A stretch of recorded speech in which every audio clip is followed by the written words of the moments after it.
Hello everyone, and thanks for hanging out with me. It's time, my likes and dislikes of the Tesla Model Y. And this time I start with the dislikes because it's not a lot. You can see the tendency of this video, where it's gonna go. So, a lot of things that I don't like are, well, everything I like and dislike is a personal preference, of course. But a few things I know that I will get used to after a while. So I will start with the light things.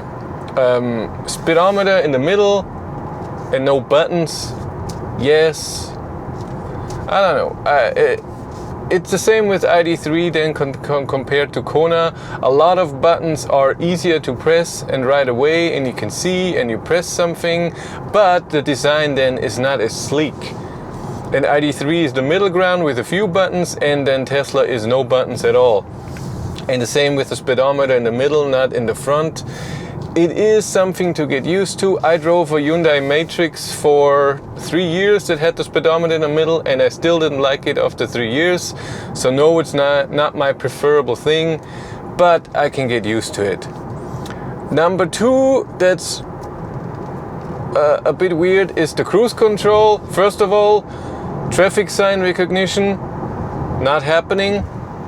It has it from the map, and it adjusts the speed on cruise control sometimes in the middle of the highway where there is nothing to adjust. So there's 130, no speed limit anywhere, and then suddenly the cruise control goes down to 70.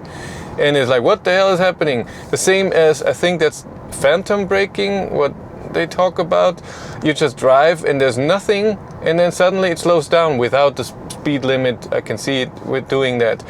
And what I also had is, and that's very unusual for cruise control, with adaptive cruise control with distance, you drive your speed, then a car is passing you, so it's driving faster, and goes into your lane, and then the distance between you and this car is lower than the distance that the car wants for the adaptive cruise control, and it slows down.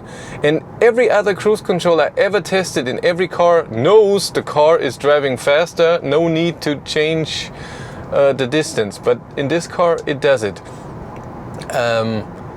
But that's it for the cruise control. The bigger things that I'm not a fan of is the steering wheel. I can get used to that it's very thick and that it's a bit small. I can get used to that, that's no problem. For me, it's still too heavy, so it needs a lot of force to steer, even in comfort mode. And it's very nervous, so a tiny movement, you feel that something is happening. And at fast speed, even then when the steering wheel is in sport mode, it's still way too sensitive. I don't like that. And the last thing that's not good with this car is the suspension. It's way better than in a Model 3, but it's still too harsh. So you feel every little bump, and even in the steering wheel, when you touch the steering wheel, you feel a tiny little bump that you drive over, a tiny little stone, and you feel it in the steering wheel. And sorry. And I have driven so many EVs, and yes, too soft is not good as well, but this is too harsh. It has to be a tiny bit softer. So where the Ioniq 5 is a tiny bit too soft, this is a bit too harsh. But let's get to the likes, and it's a lot. It charges great. It doesn't charge amazing like the Model 3. This is the made in China. It has a different battery, and so it goes up very high in the beginning. A supercharger 245 and an Ionity 187 kilowatt. But even at 10%, it's already under 180, and then it slowly goes down. And at 70%, you're charging at around 60 kilowatt. So it's not the amazing charging we know from the Model 3, but it's still great. it's not extraordinary to the newer cars that are coming out, but it's still better than most EVs, so that's cool. But the settings you have for charging, the charge limit, yeah, this is something I don't like. When you set a charge limit, you cannot see the number. You only see it in the app, but when you do it here, it doesn't show me is this 90 or 80%. It's just an estimate, that's it. And so today I set the limit to 80%, I thought, but it charged to 83%, so I guess I wasn't spot on. But it's not a big thing. It's just little small things. But what it does great, this car, is of course the power. The motors are amazing. They have a bit of a whining noise, and even with regen sometimes in your ear, but totally fine. Amazing power. Not as brutal as Model 3, but still amazing. The seat height and how you sit in here is perfect. The door is a tiny bit too low, so my armrests, I cannot get any lower, but the middle armrest is perfect. They're also soft. They could be a bit softer, but it's fine. The view outside in the front is amazing. Outside in the rear is horrible. That's just very horrible. It's a rear window. It's so high and it's so small. If there's a car behind you, bumper to bumper, you cannot see the car. It's really that way. And the same for the blind spot. It's a bit hard to see, so you rely on the cameras and stuff like that. But overall, the settings you have in the car are just amazing. All the options, how the updates work, really amazing integration. My favorite, it doesn't beep on anything. If there's not an arrow or something, it doesn't beep. I mean, autopilot on and off, yes, no, fine. And the most amazing thing for me is getting into the car and not have to do anything. There's no start button, there's no online mode, there's nothing I have to do. I get in the car, I drive. And of course the driving profile, so when you have more people, I do the seat, the mirrors and the steering wheel adjusted to Cindy, and then one for me. And I just get in. It even recognizes with your phone who it is and adjusts the seat position and everything, the mirrors and the steering wheel. Perfect, and all the settings. Really amazing. That's wow. Yes, it's annoying to with a glove box. There's a button, but you have a safety function to lock it only with a pin. The same with adjusting the mirrors and the steering wheel with the steering wheel buttons here. They can be annoying, but you do it once and then it's fine. I'm really impressed with this car. The space to put stuff is, oh my god, there's so much space. Oh my god.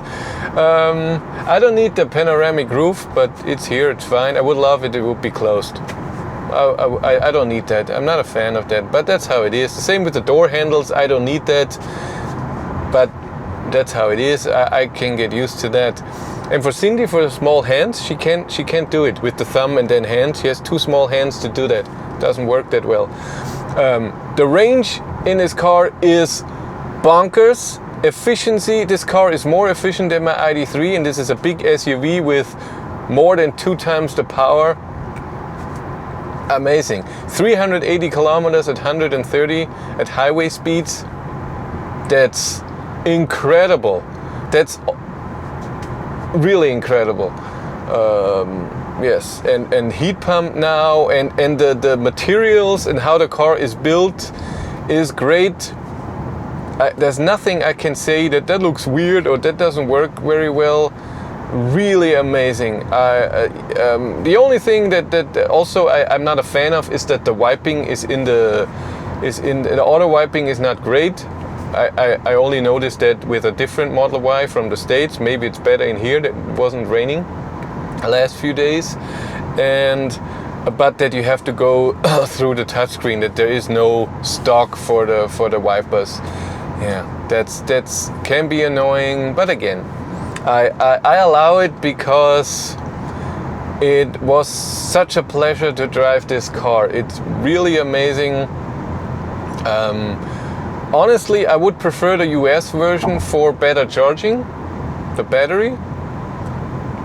I don't know what they will use when they build it in Berlin, what batteries they will use and what charging will have. But maybe next week there's an update and charging is amazing. I don't know. But I can so recommend this car. This is an amazing car. I think, yeah, I really think I prefer it to my ID3. If they could just, the suspension a bit softer, come on, and the steering wheel a bit softer. That's the only thing I like about my ID3 better. The steering wheel and the suspension, that's the only thing. Everything else in here is amazing. Oh, I forgot one thing, the seats in the summer, even though you have AC on in here, because it's not fabric, it's the vegan leather, you sweat on your back a lot, and because you don't have perforated seats, yeah, it slowed down here. I don't know why. There's nothing. Speed limit didn't change. It didn't tell me that it was a car going to the left, and it slowed down because of that. Yeah, that's fine. So the seats can get warm, and you sweat on your back. But Cindy said the seat heaters are amazing. I didn't notice that. I thought they were good, well enough. I don't need anything else. But that's it for me. I'm a Tesla fanboy now.